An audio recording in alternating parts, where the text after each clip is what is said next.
This is from the Alliance Review, Thursday, April 20th, 2000. Okay? Now, it says here, it says,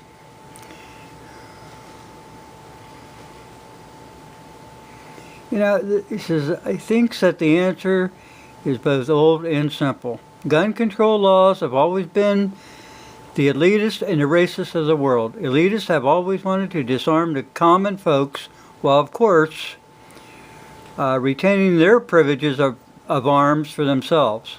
And the right to keep and bear arms has always been a populist cause.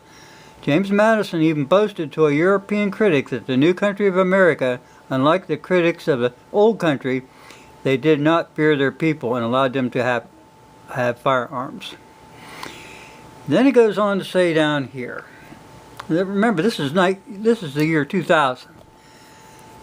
I'm going to zoom this in maybe, I hope I can.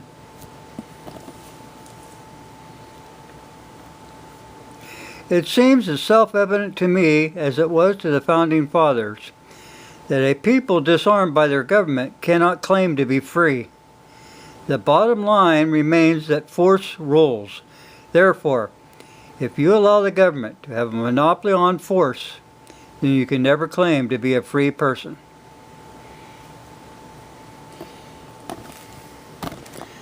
Over here we have one. This is the Akron Beacon Journal, Friday, July 13th, 2001. Gunning for Americans' right to bear arms legally. Now, who would this be? This writer is a policy analyst with the Conservative Heritage Foundation. This commentary was distributed by the Knight Rider Tribute Information Services by Michael Scardaville. Sounds like a fairy tale beginning a UN conference meeting in New York City. This is 2001. On the illicit trade of small arms and light weapons and all of its aspects. Okay, searching for ways to curb the sale of arms in groups and provide global instability. Great. Trying to keep the export of illegal arms under control. Fine, if it stops there. But the meeting goes on and further and figuring out how the best to mark guns to trace their ownership to record what weapons enter and leave the countries. It would be time well spent by the United Nations. However, some mischief makers lie in wait. They are the United Nations. Okay. Now they want to do away with this legal domestic ownership of weapons. They stress that the most illegal guns used in conflicts or in crimes is legally manufactured, legally sold, and legally purchased weapons, but through theft, black market sales, and other, they end up in the wrong hands. Bunch of crap. Anyway, their strategy: get the United Nations to blame at least part of the illicit gun running problems on American gun laws. The United Nations already has paved the way for this attempt. Their preparatory committee for this month's conference recommends that the delegates promote, among other things, the removal of arms from society. Remember, this is 2001.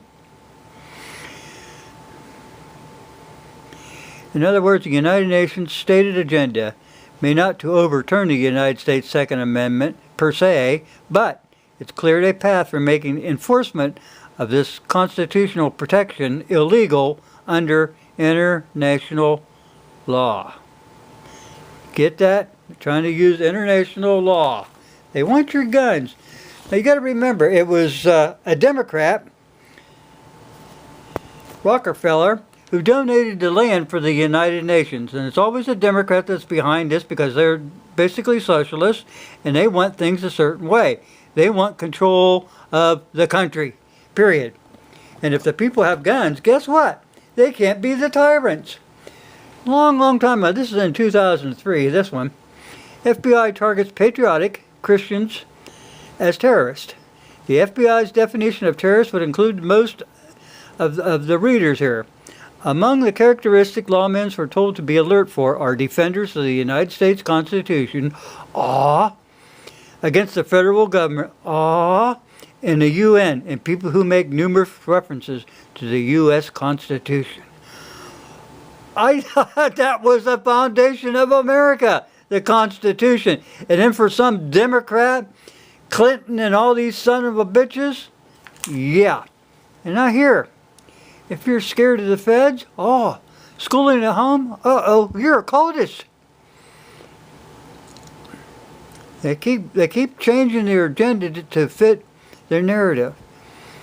Attorney General Janet Reno can shed some light on some overly statistic, tyrannical mindset of the Clinton regime in an interview on 60 Minutes when she gave a official definition of who is considered a cultist. If you're the head of a family and meet Miss Reno's warped definition, you might need to alert your family, as anytime she might decide that your loved ones are in a risk situation and need to be rescued, just as the Weavers and their Branch Davidian families were rescued. Here's what she said. A cultist is one who has a strong belief in the Bible and the second coming of Christ, who frequently attends Bible studies, who has a high level of financing giving to a Christian cause, who homeschools for their children, who has accumulated survival food and has a strong belief in the Second Amendment, and they distrust big government. Any one of these may qualify a person to be a cultist, but certainly more than one of these characteristics would cause us to look at this person as a threat, and his family being at risk, and a risk situation that qualified for government interference. Now here's something else. Now this was October 1984. I'm going to see if I can zoom in on this because I want you to know this. In Arkansas, Governor Bill Clinton, that was, like I said, 1984. In Arkansas, Governor Bill Clinton is calling for computerized listing of names and whereabouts of known survivalists, as these people may pose a threat to his state. In California, they're talking about making a memorial park out of the last food outlet and doing a number of post-mortem examinations on the mass killer's brain in order to find out what made this particular survivalist tick, if he was a survivalist. A newspaper article quotes a learned investigator as saying as all survivalists may at one time explode and become mass murderers. This is the kind of bullshit that they're trying to pass on to you people. Now this was Tuesday, November 9th, 1999, Akron Beacon Journal. What it says is over-medication and not guns are to blame for all the carnage. What's the reason behind most recent gun massacres? Many of these perpetrators were taking antidepressants. I said this before.